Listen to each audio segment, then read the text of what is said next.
Ces petits bruits ont fait littéralement cauchemarder Margot pendant plusieurs jours. Et pour cause, ce sont des bruits de souris.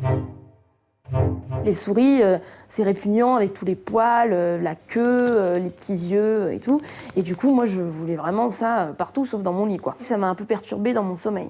Pour chasser ses colocataires indésirables, cette étudiante de 24 ans a employé les grands moyens. J'ai appelé un dératiseur qui est venu inspecter. Vous voyez, il a mis un petit appât là, comme ça ici, qui, je crois, a des petits produits toxiques dedans. Il y en a aussi un deuxième là, derrière ce bac. Et puis un troisième, là un petit au niveau de la cuisine. En plus des appâts, le dératiseur, il m'a conseillé d'acheter des petits produits anti-souris, voilà, que je place dans des petits placards. Et le professionnel ne s'est pas contenté de poser ses pièges. Il a fait du studio de la jeune femme une véritable forteresse anti-souris. Je peux vous montrer, là il y a un endroit, il a bouché, il a mis de la silicone. Parce qu'il m'a dit qu'il suffisait de 5 mm pour que la souris puisse potentiellement passer. Donc partout où il y avait potentiellement des trous, bah, il a bouché. Du coup, elles sont chez le voisin maintenant.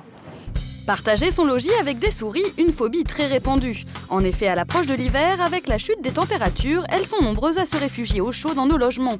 Alors comment les éviter, mais surtout, a-t-on raison de les craindre? Charlie Pignon, vétérinaire à Maison Alfort, nous répond. Ce qui fait peur, effectivement, c'est ces petites griffes qui peuvent éventuellement entraîner des petites blessures au niveau de la peau.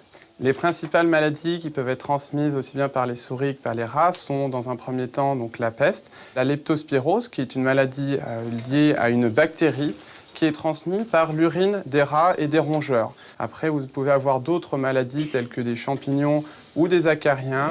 En bref, de vrais nids à microbes. Alors comment ne pas les attirer ? La présence de souris et de rongeurs dans un appartement ou dans une maison est vraiment liée à l'hygiène de cette maison. Donc il est bien important de faire le ménage, de ne pas laisser de la nourriture traîner sur la table. Mais pour rendre votre domicile vraiment hostile aux rongeurs, selon le vétérinaire, il n'y a qu'une solution infaillible. La meilleure façon de ne pas avoir de souris chez soi et la façon la plus écologique reste d'avoir un chat.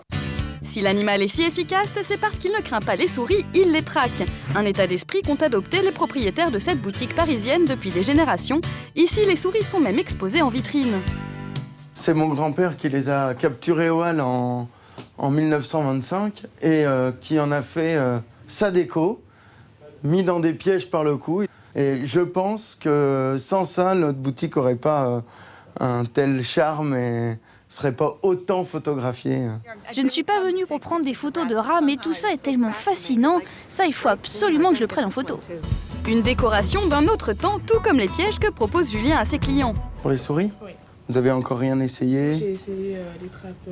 Les trappes collantes ? Voilà, les petites. Ça marche ? Ça marche, mais il y en a encore. Il faut attaquer par des rodonticides. C'est des ravioles à base de cacahuètes qu'on met un peu partout. La souris adore la cacahuète. Sinon, après, il y a encore le système de pièges. Piégeage comme la vieille tapette à souris. Ces pièges traditionnels sont surtout très économiques. Comptez 1,20 € pour une tapette traditionnelle, 15 € pour 10 plaques de glu ou 50 ravioles. Et pour les âmes sensibles qui voudraient capturer les souris vivantes, Julien a également une solution. Des pièges à double entrée ou à simple entrée. Là, on est sur un double entrée. Là, au bout, on va mettre un petit bout de fromage. Dès que la souris va venir toucher, hop, elle va être prise dedans. Si Julien vante les méthodes de grand-mère pour chasser les rongeurs, d'autres misent sur des moyens beaucoup plus modernes. C'est le cas de Philippe, un dératiseur du XXIe siècle.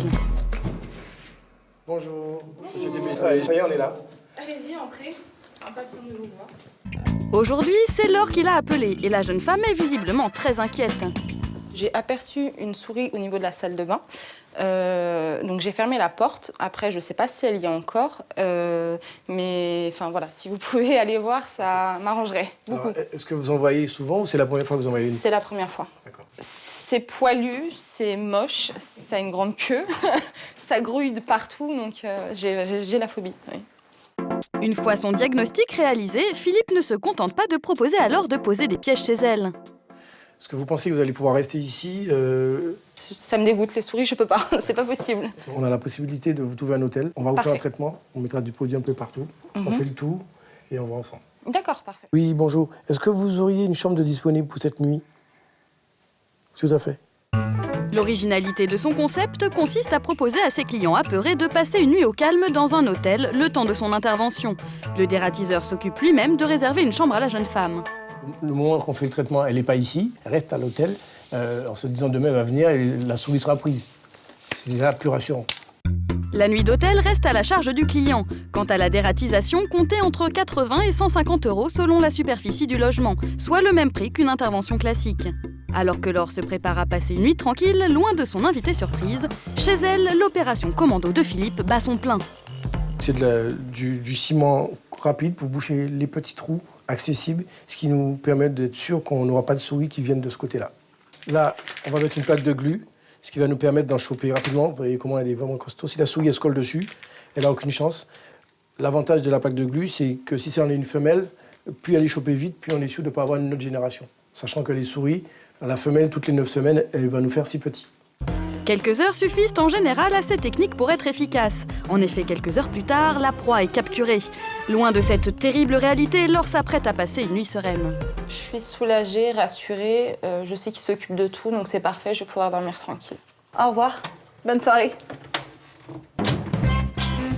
Alors grâce à toutes ces méthodes, il y a fort à parier que même sans chat, les souris ne danseront plus chez vous.